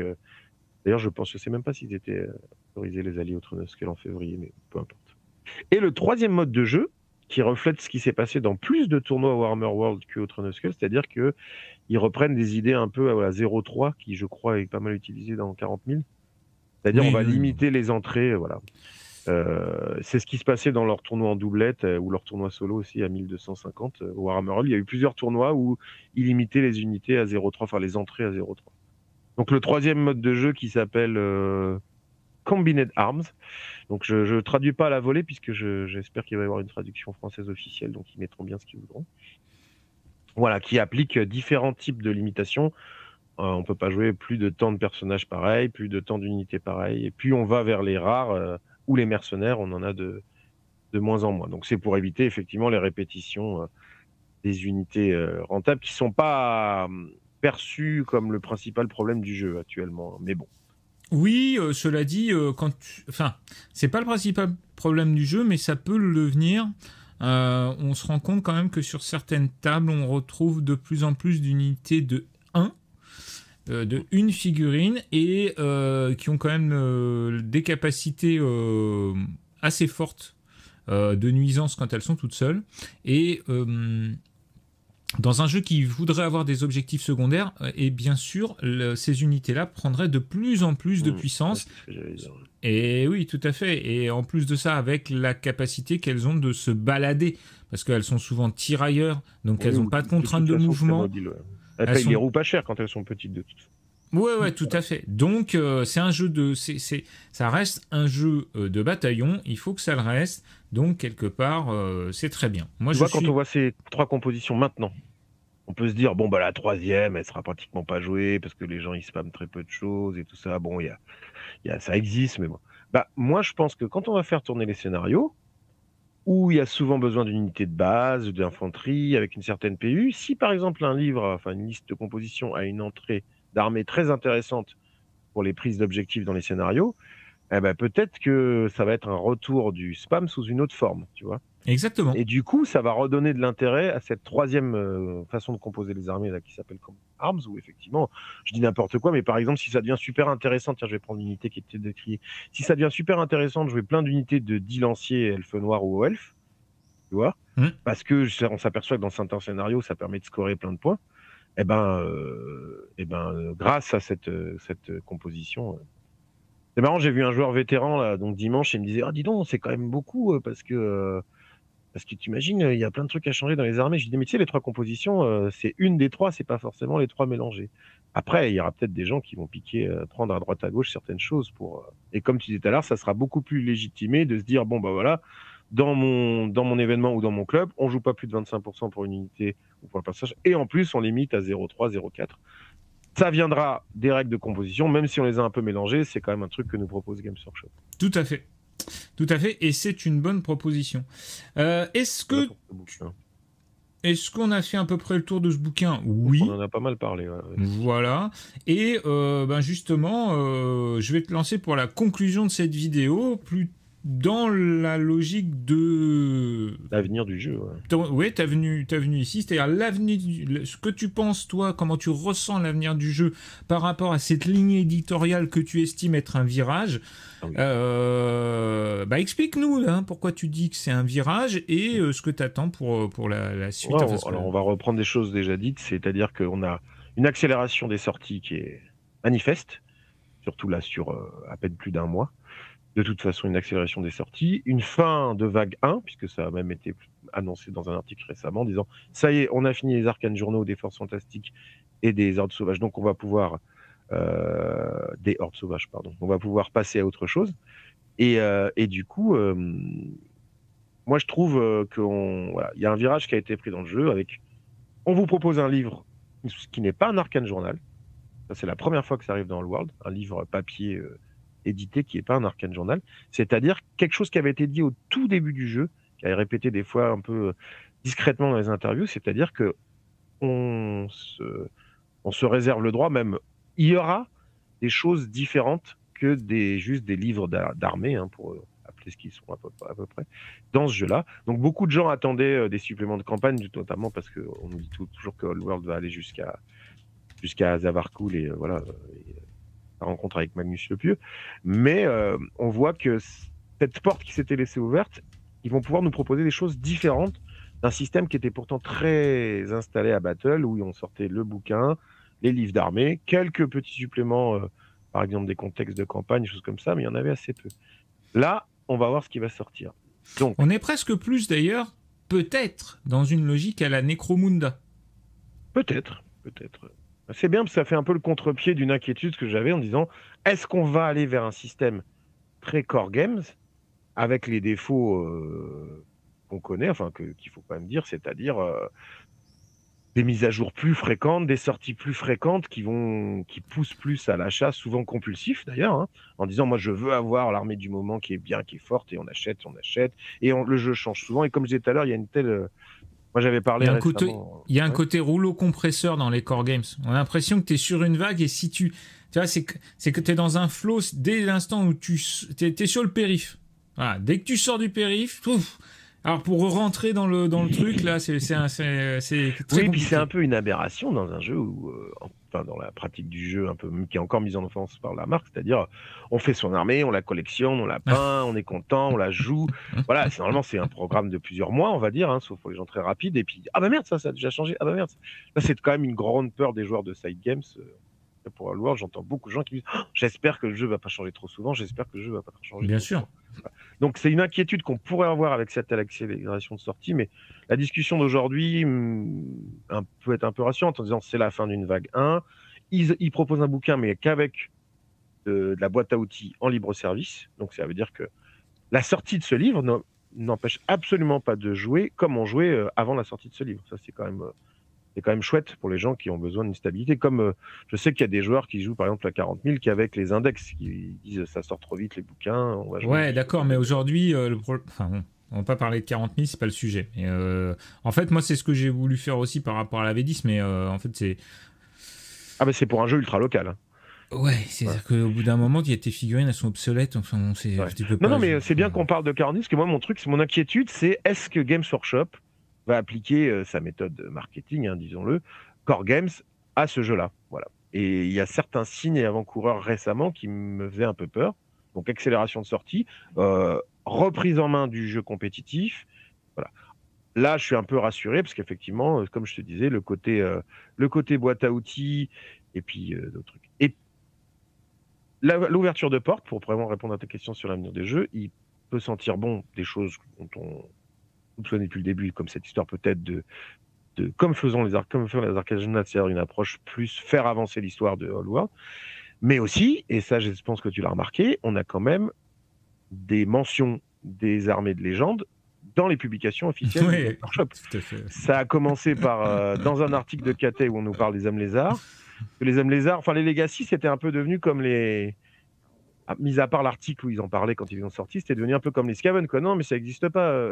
Ouais, non, mais c'était le truc qu'on ne peut pas nommer, tu sais. C'est la langue qu'on ne peut pas parler, le truc qu'on ne peut pas nommer. On arrive à... Là, tu sens, JB, tu sens clairement qu'il y a une lutte de pouvoir à l'intérieur des arcanes à Nottingham, et que la lutte de pouvoir, il grignote au fur et à mesure, le side game grignote sur le core game à certains moments, et là en ce moment on est sur une fenêtre où ils peuvent justement à la cafette s'enorgueillir d'avoir le droit d'être plus proche du bar, voilà, et de ça, tu vois, c'est à la Réunion ou au Bugman Bar, ils ont le droit de s'asseoir plus près du boss, tu vois.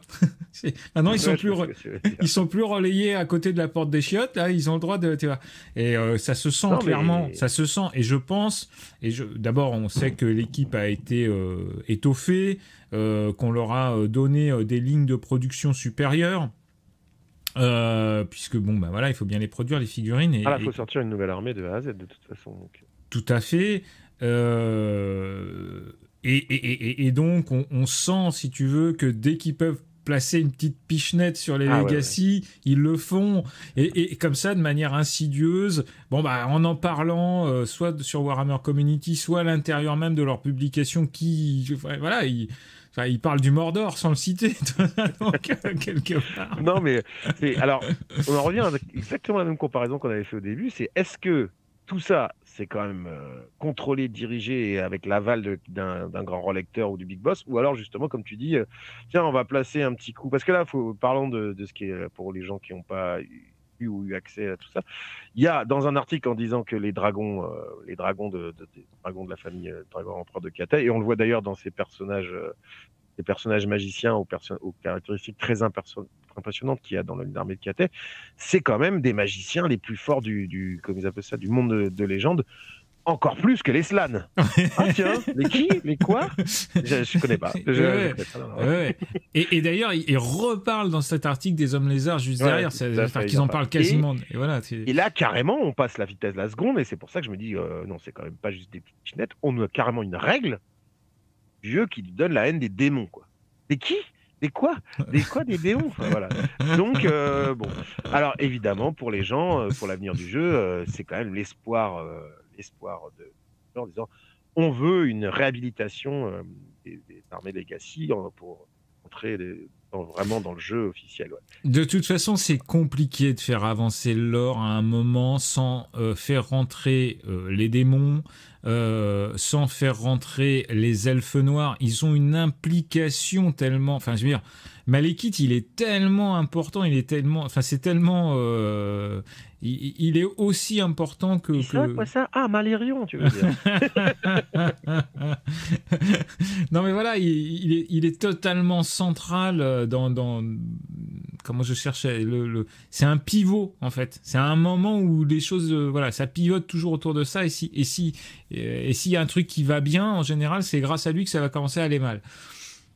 Attention, parce que les joueurs se permettent des trucs avec le fluff de leur armée qui sont complètement délirants, et Games Workshop a fait la même chose sur les articles et les Legacy.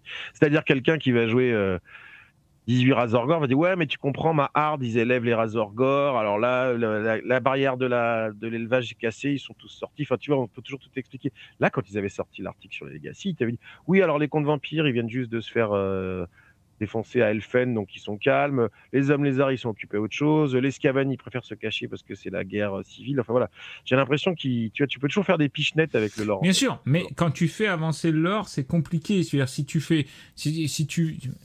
et à un moment, tu peux pas aller jusqu'à Savarkul, jusqu'à Magnus le Pieux, faire intervenir Teclis, qui vient lui-même de sortir de la guerre d'Ultian, contre Malekith. Tu veux dire, il y a un moment, tu vas être bloqué par ça. Non, mais bah là, la preuve que ça y est, là, au niveau lore, ils les citent, les hommes lézards, au niveau règles, ils citent les démons. Et plus tu vas aller justement sur des logiques de Cathay, là d'ailleurs ils en parlent avec la flottille de jade, pas la flottille de jade, voilà, les bateaux, oui, on va l'appeler la flottille de jade, mais le nom n'est pas le bon. Et ils disent qu'il y a des rapports avec Ultian, avec la flotte de Ultian, la flotte de jade avec la flotte de Ultian. Tout à fait, ils en parlent. Ouais, donc déjà, au départ, ils avaient dit bon, Ultian, on n'en parlera pas. De toute façon, c'est juste les petites îles autour du vieux monde. Bon, bah, déjà, on commence à parler de la flotte d'Ultian. Donc, si on parle de la flotte d'Ultian, on va vite arriver sur la flotte des elfes noirs et des corsaires elfes noirs. Enfin, si tu veux, mais moi j'ai l'impression que c'est des coups de canif dans le contrat de départ, si tu veux. C'est des petites ouvertures dans le sac de grains, tu vois, et puis ça coule, et puis au final, ça va finir par s'éventrer, quoi. Tu vas chercher des mecs à l'autre bout du monde qui viennent en bateau pour filer un coup de main, et voilà, pourquoi pas d'autres qui sont même encore moins loin, quoi, tu vois. Exactement.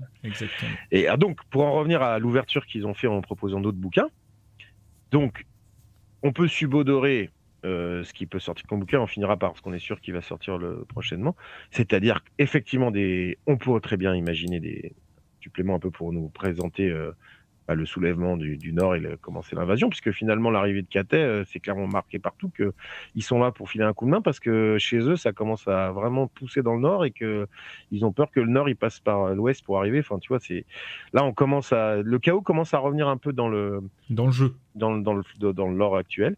Ouais. On pourrait imaginer, on en parlait, pourquoi pas un recueil équivalent à Force Fantastique ou Horde Sauvage pour les armées de légende. Une impression en papier avec peut-être quelques modifications, voilà, quelques sorties de figurines. Et ce dont on est sûr, alors tout est possible. Par contre, ça on peut dire n'importe quoi, on ne sait pas si ça va arriver. Par contre, ce dont on est sûr, c'est qu'on va avoir un autre arcane journal pour Cathay, et qu'apparemment, contrairement à ce qui pourrait être très logique en disant on vous sort la suite de l'armée, c'est-à-dire quelques nouveaux objets magiques, peut-être un nouveau domaine, des nouveaux personnages, des nouvelles unités, des nouvelles figurines.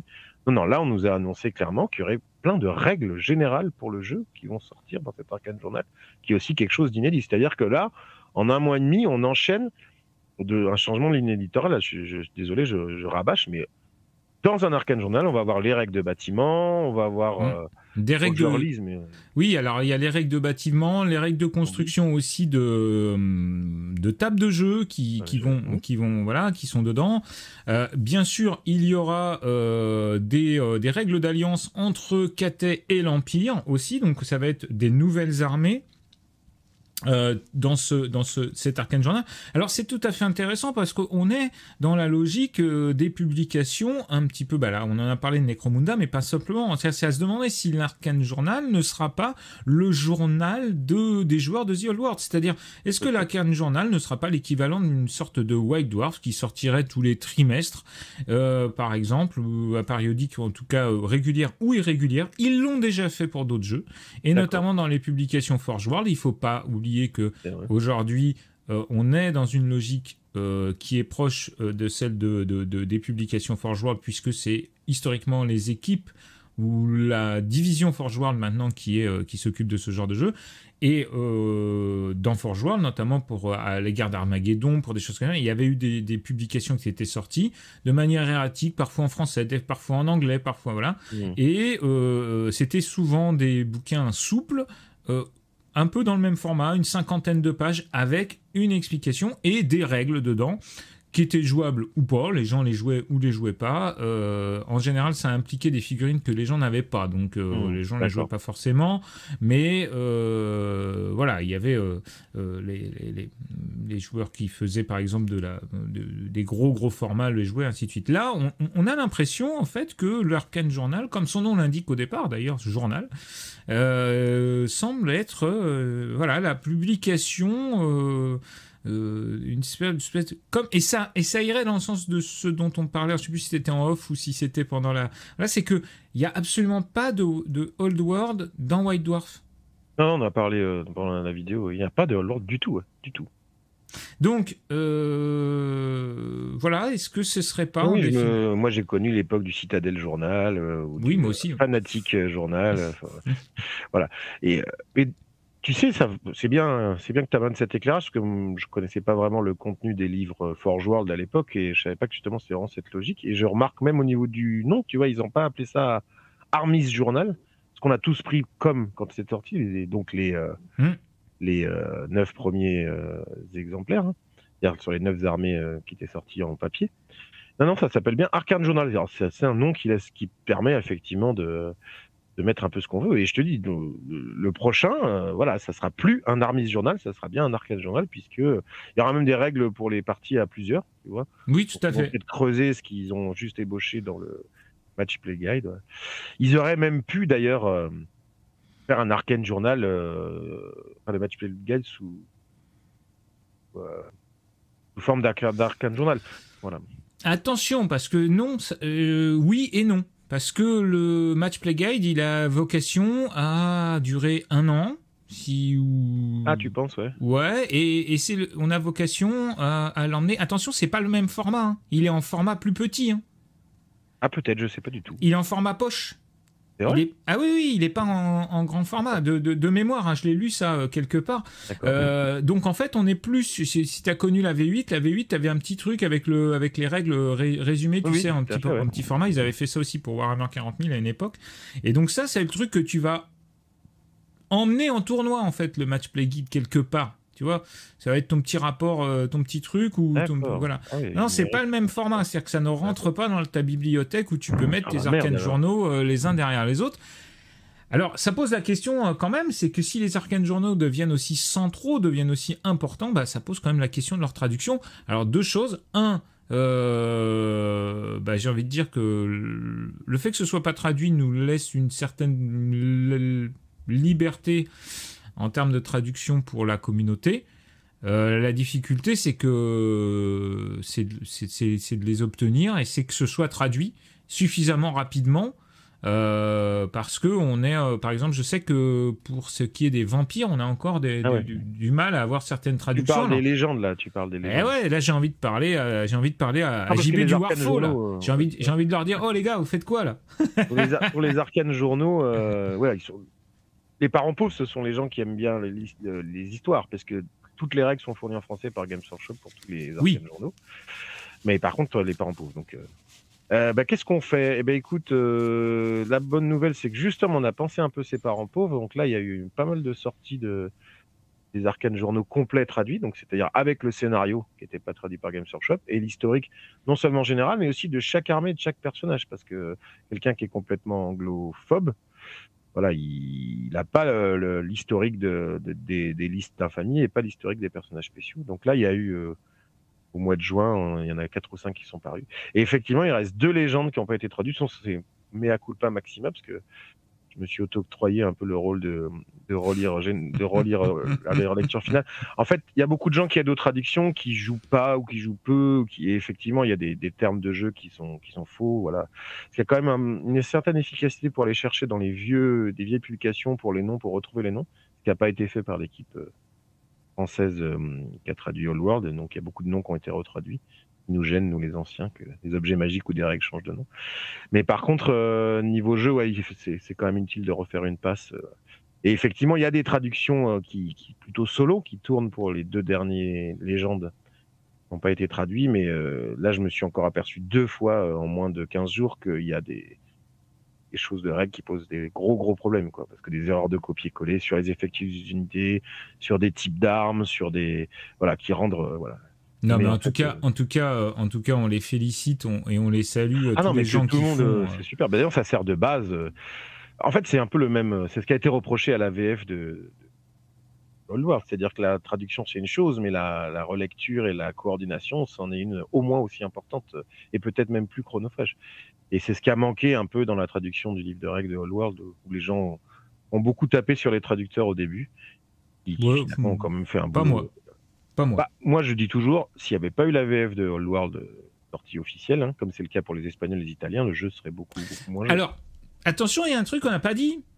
C'est quand même une surprise aussi.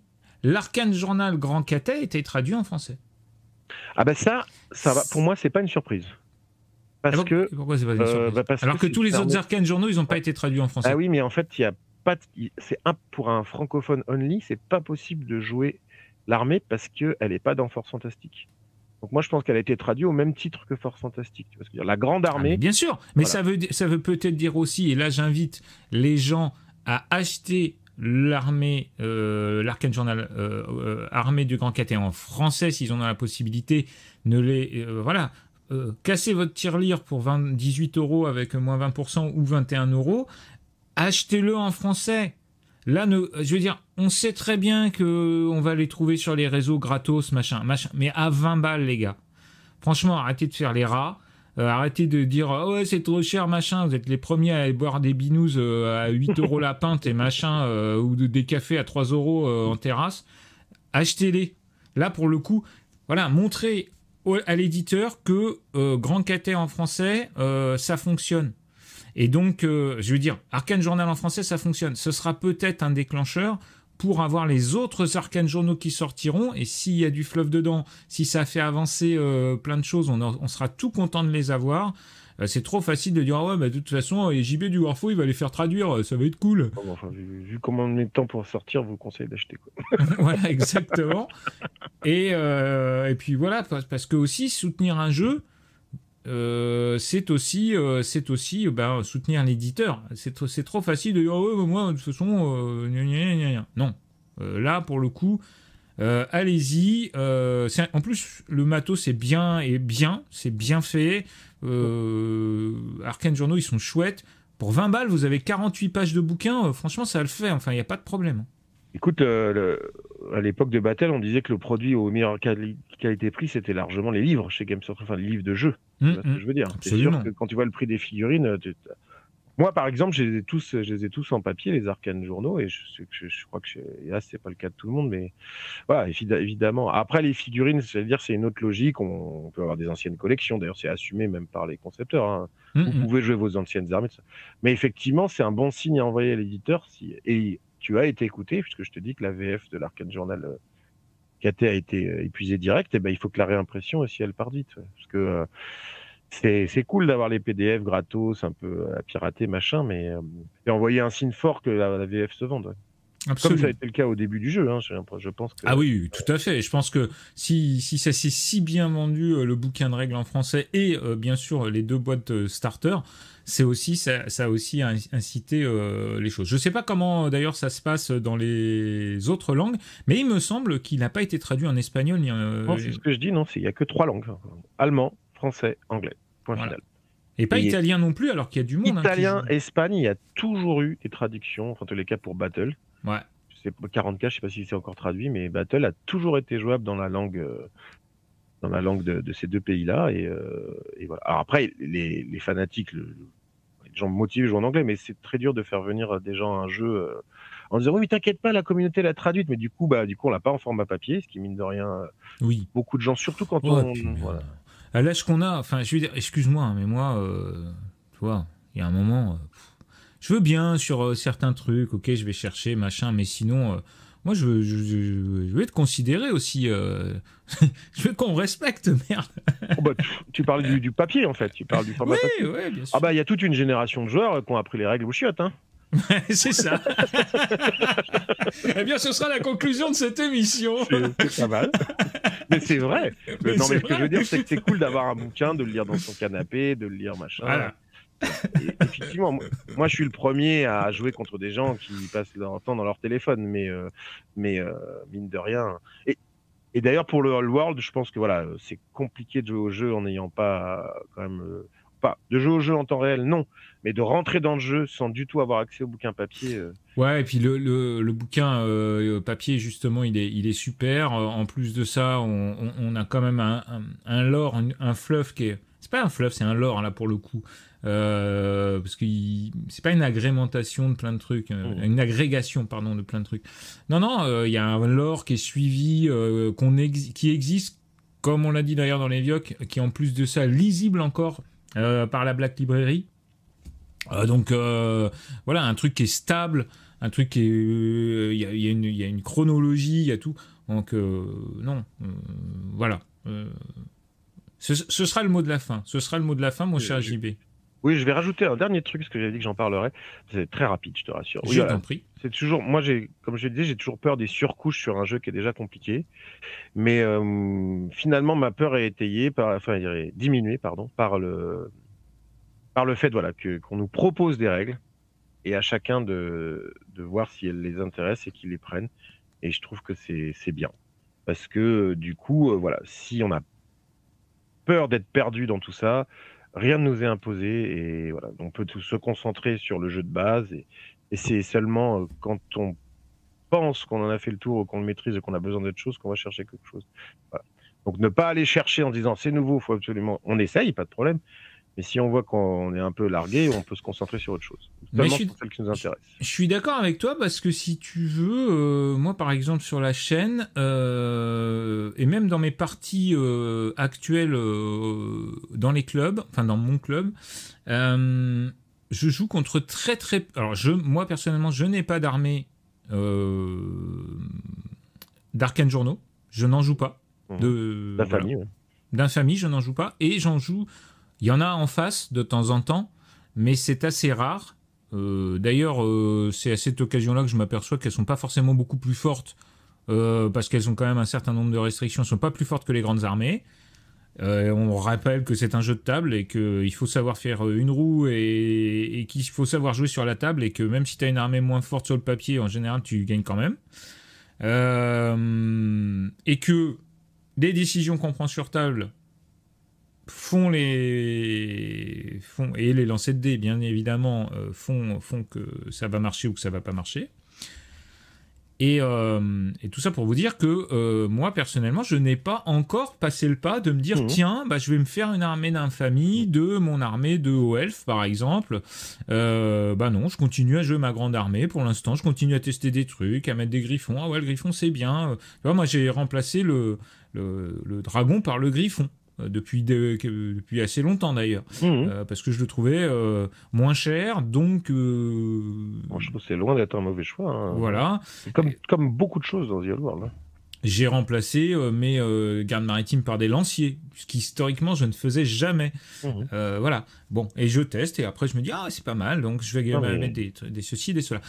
Et après, effectivement, si je veux créer un truc un peu fluffique ou bien que je veux créer une identité très forte avec soit des volants, soit des machins, soit des trucs, je vais aller chercher une armée particulière dans les différentes armées d'infamie. Donc, je pense que tu as totalement raison, c'est-à-dire que les suppléments qui nous sont proposés, même les arcanes journaux, ne sont pas des obligations et celui qui joue sans...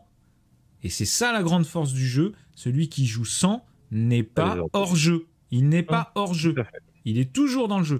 Contrairement à Warhammer 40 000 ou peut-être à OS, c'est que dès qu'il y a des nouveaux trucs qui sortent, souvent, et notamment les manuels des généraux, tout ça, ça reset complètement le jeu. Et donc celui qui n'a pas pris ce train-là, il est hors jeu, dans le sens littéral du terme. Attention quand même, on nous annonce, et on en parlera je pense dans les semaines qui viennent, une fac 1.5 qui pourrait être un point d'achoppement, là, justement, avec un avant et un après. À voir comment ce sera. À voir. Parce que pour l'instant, elle a le nom de 1.5 dans la communauté. Est-ce que Games Workshop va sûrement la présenter comme les autres FAQ errata? Et on verra effectivement si elle change beaucoup de choses ou pas. Ça, c'est toujours difficile de parler de choses sans avoir lu le contenu. Tout à fait. Et pour doubler ta conclusion, oui, les armées d'infamie ont l'élégance, des choses que j'avais vues notamment en V6 avec les armées qui sortaient dans White Dwarf, ont l'élégance de ne pas être plus fortes que les grandes armées. J'allais dire peut-être à une exception près, mais avec le nouveau pack de scénario, je pense même pas. Quoi. Bref, en tous les cas, jouer une grande armée dans les gens, jouer une armée d'infamie dans les gens que je vois les monter, surtout rapidement, c'est souvent plus une démarche liée à un feeling sur l'armée ou une envie de modélisme ou envie d'avoir un truc très thématique. Il y a effectivement il y a une tendance aussi à se dire ah peut-être ça c'est plus fort ou moins fort, mais je trouve qu'il y a vraiment une conduite qui a été suivie dans quasiment tous les arcanes journaux où de dire voilà cette armée elle est très typée, mais par contre elle a quand même tel et tel et tel défaut vraiment marquant. Et même des armées qui étaient qualifiées, beaucoup de gens en disant oh, celle-là elle est vraiment plus forte. Moi j'ai vu sur la table que finalement non. Et je vois des joueurs revenir, par exemple des joueurs exilés, j'en ai encore vu deux ces jours-ci en me disant ouais quand même après beaucoup de pratiques, la grande armée elle me paraît plus polyvalente ou avoir plus d'avantages. Et ben, je trouve que c'est une élégance justement de nous proposer du matériel additionnel qui ne tombe pas dans le piège en disant bon bah si je joue pas ça, je vais pas être pour un joueur qui aime en jeu égal, on va dire, donc qui aime bien gagner une partie.